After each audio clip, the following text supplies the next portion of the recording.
Lion, bonjour et bienvenue sur ma chaîne pour votre lecture de vie sentimentale spéciale célibataire, comme je vous l'avais promis. La voici, cette lecture. Alors, étant donné qu'on parle ici d'émotions, de sentiments, je vous invite fortement à consulter par la même occasion votre signe lunaire, puisque c'est la lune qui nous explique de quelle façon nous exprimons nos émotions. La lune représente nos émotions, même les émotions les plus cachées. Donc, allez voir votre signe lunaire.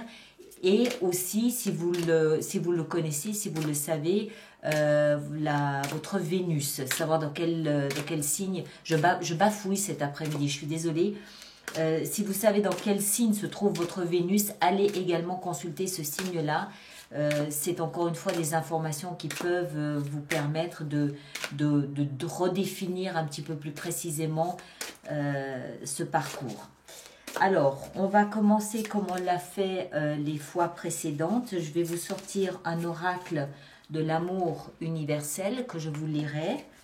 Alors, on va choisir celle-ci ici. Oh, ben voyons. Amour, tout simplement. C'est pas joli ça, amour, tout simplement. Alors, on a où l'amour ici? L'amour, amour. Bon, il n'y a pas beaucoup de texte, ça va aller vite.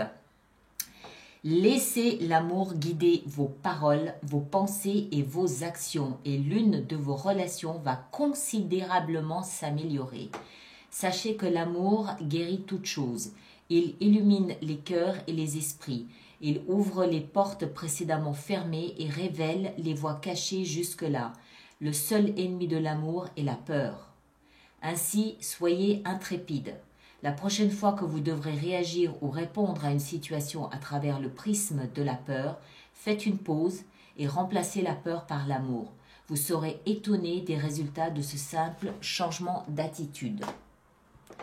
C'est magnifique, magnifique. Alors, on va vous rajouter là-dessus 3 cartes. Moi, j'aime beaucoup les couleurs de cette carte. On va en rajouter 3 ici pour voir de quelle façon on peut déployer ce message. Alors, l'amour. Remplacer la peur par l'amour. On a le valet de coupe. Excellent.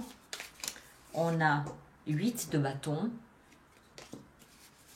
Très bien. Et 7 d'épée. 7 d'épée. Ok. Alors, moi, ce que je comprends ici, c'est que ce que cette carte vient de nous révéler, je pense que vous le savez. Vous savez parfaitement dans quelle situation vous privilégiez la peur plutôt que l'amour. Il y a vraisemblablement une personne autour de vous qui attire votre attention, avec qui vous aimeriez probablement déployer une relation ou tout au moins essayer de faire quelque chose avec.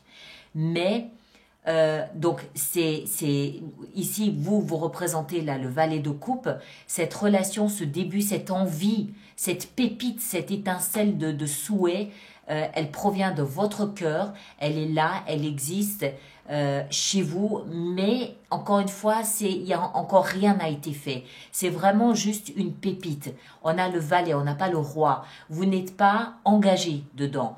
Vous observez ce désir et vous n'osez pas réagir face à ce désir.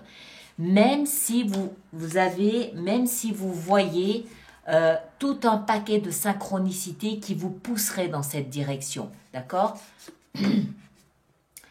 Vous avez autour de vous, dans votre environnement, tous les jours, des messages, des signaux, des synchronicités, des indications, si vous y prêtez attention, qui peuvent vous aider, qui peuvent vous guider, qui peuvent vous donner des pistes, qui peuvent peut-être aussi vous rassurer. D'accord? Genre, vous entendez 8 fois de suite le même message à la radio qui parle d'oser, qui parle de se lancer, qui parle de s'ouvrir, enfin ce genre de choses-là. D'accord? Il y en a un paquet autour de vous. Mais vous restez dans une espèce de timidité, vous restez dans une espèce de réserve, vous n'osez pas aller plus loin. Et puis, je pense que en prêtant attention à tous ces messages autour de vous, à toutes ces synchronicités autour de vous, vous allez comprendre quelque chose qui vous était caché jusqu'à présent. Peut-être que l'autre personne partage les mêmes émotions que vous. Peut-être que l'autre personne est déjà engagée et vous ne l'aviez pas vu, vous n'aviez pas compris. Peut-être que l'autre personne vous observe aussi, vous épie et vous n'en saviez rien, vous ne l'aviez pas remarqué. Quelque chose qui était caché ne vous était pas révélé, vous ne l'aviez pas vu, ça se faisait un petit peu en catimini, ça se faisait discrètement, allez, on va le dire comme ça. Ça se faisait discrètement, à votre insu, peut-être même. D'accord? C'est pas forcément négatif, c'est au contraire, c'est quelque chose qui touche à cet amour, c'est quelque chose qui touche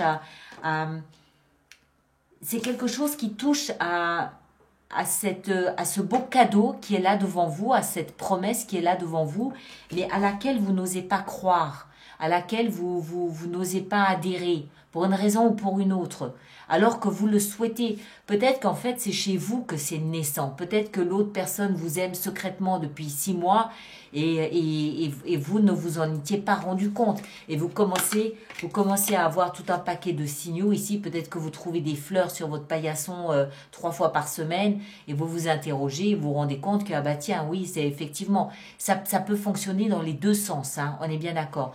Ce qui est important de relever ici, c'est que vous êtes en train de vous ouvrir, le valet. Il y a quelque chose de naissant, d'accord? Il y a tout un paquet de messages, d'indications là au dehors. Peut-être même que vous avez l'impression de pouvoir parler de manière télépathique avec cette personne. C'est possible aussi. Et en y prêtant attention à ces messages, en les étudiant, en les analysant, en les mettant intelligemment l'un en face de l'autre, vous allez comprendre quelque chose. D'accord? Quelque chose peut vous être révélé. Vous allez voir, vous comprenez toutes ces synchronicités que vous voyez là, en essayant de les regrouper, en essayant de composer quelque chose, là ça va faire, oh, mais oui, absolument. Il y a un truc là, quelque chose à comprendre. D'accord? Avec ces messages que vous avez tout autour de vous là à l'extérieur.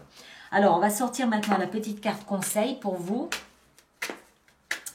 Si la vie, l'univers, vos guides, votre voix intérieure, votre conscience, votre âme, ce que vous voulez, avez un petit conseil à vous donner, lequel serait-il? Impératrice, soyez dans l'abondance d'amour, pas dans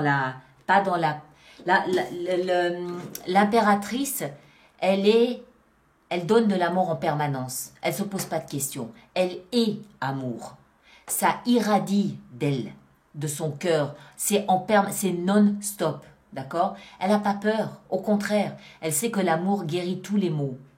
Elle sait que quand un enfant est en chagrin, lorsqu'il pleure et tout, il lui suffit de prendre cet enfant sur sa poitrine, de lui chanter une petite chanson, lui caresser les cheveux, c'est de l'amour et ça passe. Quand quelqu'un lui dit quelque chose de déplacé, elle ne va pas lui en tenir rigueur. Elle va se dire, tiens, peut-être qu'il est de mauvaise humeur ce matin, peut-être qu'il a mal aux dents. On ne sait pas, peut-être qu'il s'est fait défoncer sa voiture et ça le met de mauvaise humeur. C'est de l'amour, c'est de la bienveillance. Elle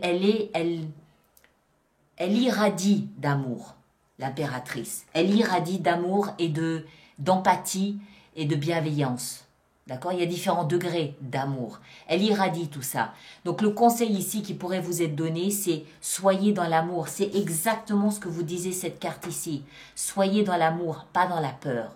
La peur paralyse. La peur nous handicape. L'amour, au contraire, l'amour crée des ponts. L'amour crée des ponts. On ne peut pas le dire autrement. D'accord? Allez, je vous laisse ici avec tout ça, à méditer profondément.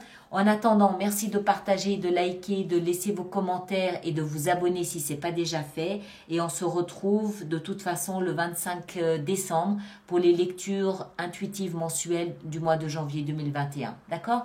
Merci à vous tous et à très bientôt.